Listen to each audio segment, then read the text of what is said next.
Bentira mi kudo le hwenu mi bi mi ma fon da gbe a hoja ma sin gan hodo atemi tonji bo hoja male ko ja lo mi tonu fon gbe me ko won mi na du leton mi ko ro yonu zangbe ben li asuko mi le din sin azanton ko no kun atongo gbe Martin libre e hometon eton yo e diwe mi na be sinu mi e ti me pondo menjele pa ho de voe e da benu gba satan bo yin se láti sin agun bodo aguna sin ezan de din bo me ho ije ton po do to gan ho le ko na no finin mi na tundo menjele o se na eniyan diyan o ya ibo ni eleko a ko le wa ho mi kanado a abi nu yun pipe zan e mera ho kare ayi hazan mera ho ri vla fo aji Martin libre e we ro ho mon ko ton kan bi we ro fi menjele mi na tundo menjele se we so sin o fine diyan me bi hui we ple lobo salor do jinu bi o chane bo na si ho no se we so go nu tanton nu hwe aton devo ero nu komiton don lo jawe Martin libre do tonu bodo ho enion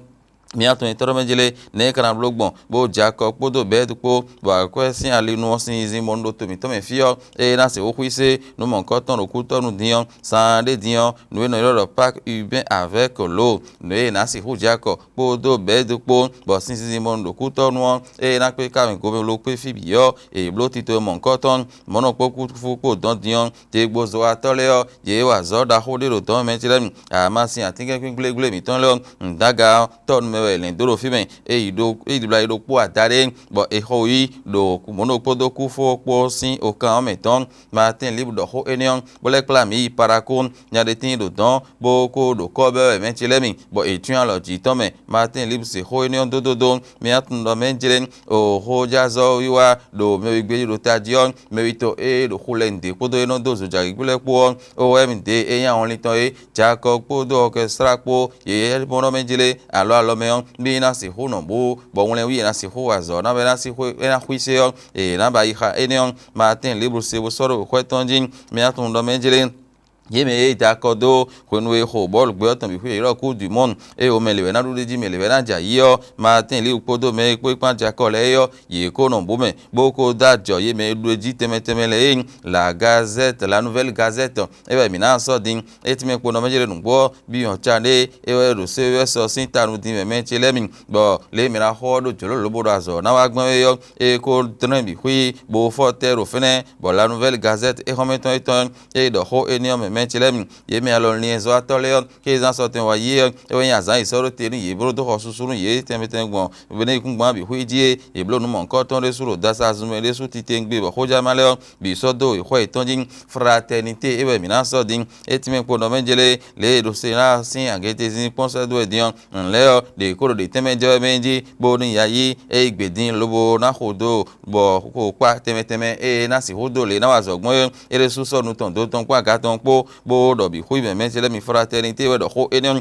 CES gon tanton go zan gete Abdullahi bi o chane we da ga fine din bo na si hono CES tanu me chele mi Conrad Gbagidi do fine da ye we nkan bodo kan uton nu kan ton me chele mi bo level do fine yo na no azinpo yin me no plegbe no to gan po to ipo sin tenti iro médiateur de la République Conrad Gbagidi mo enion me chele mi atun do me jere o ba ko podo BPC po me mo ken da gbe boda kan ton ton gbon benin to mi ton fio ho ja malede su do enion me chele le matinal mi na so din etime po ndo menjele koi sin ho na bire dio o ho in ho bo in tan votan ru to mi to fi yo do ho yo lobo wa fi vonu lo menchele mi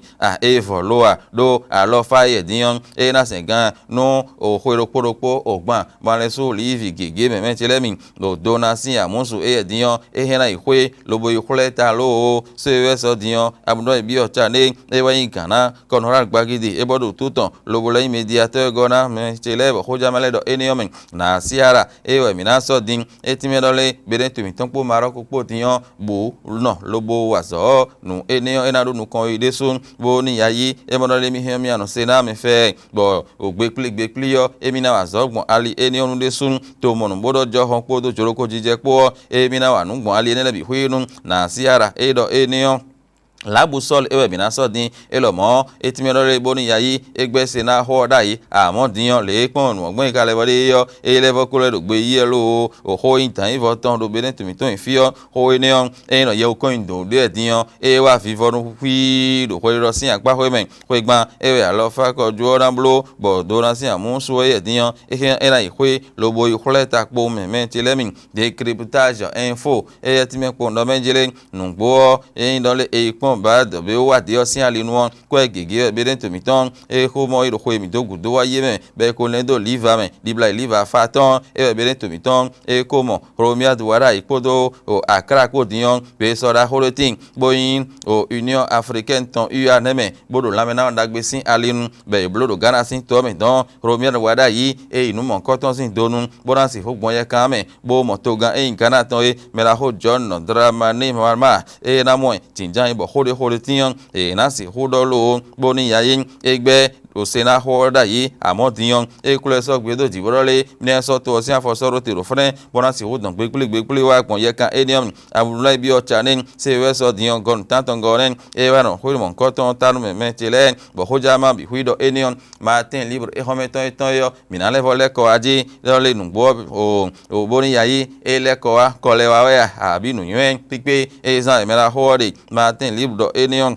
hutonu fio ne kana lugmo sinzinzion e na pe to ho me bi huio jako podo bedu po e blo no mon koton matin liuse se we so tanu me bi e ple hui me bo saro do ji bo mo je bi o chane agency uso po mbo gonu se we so tanton go hodo bonu kon itin lo o me de votin bo do parakun e yo ko bi be gbe mede bo lo je o tuton me de vo e wa lo je ibo matin libu do eni monokun fosin ha me don te gbo zo atole wa zo de me de letin bo ko be atinken to fo atinken gble amasinkwere gble ton lobo dogba gbagba ho ngbe tian lo eji bo emon dagan ton lo po dule adade yo jeji meme tilem Martin li bono menjele yeme bo la force ogbe ton ku du monde ye d'accord don bo si hodo me le radu deji me le raja iteme le yo Martin li podo me kwan jakan le ye ko ple bo ko dajo me e du deji teme le bi hui bo hoja ma e do enion e ra chen do po mi ton le nwe hoja ma le henu pepe le yo e do tenu mi eje mi ko de ne clone gbero to ma wa so yera hon mi alese mi de le sin gbese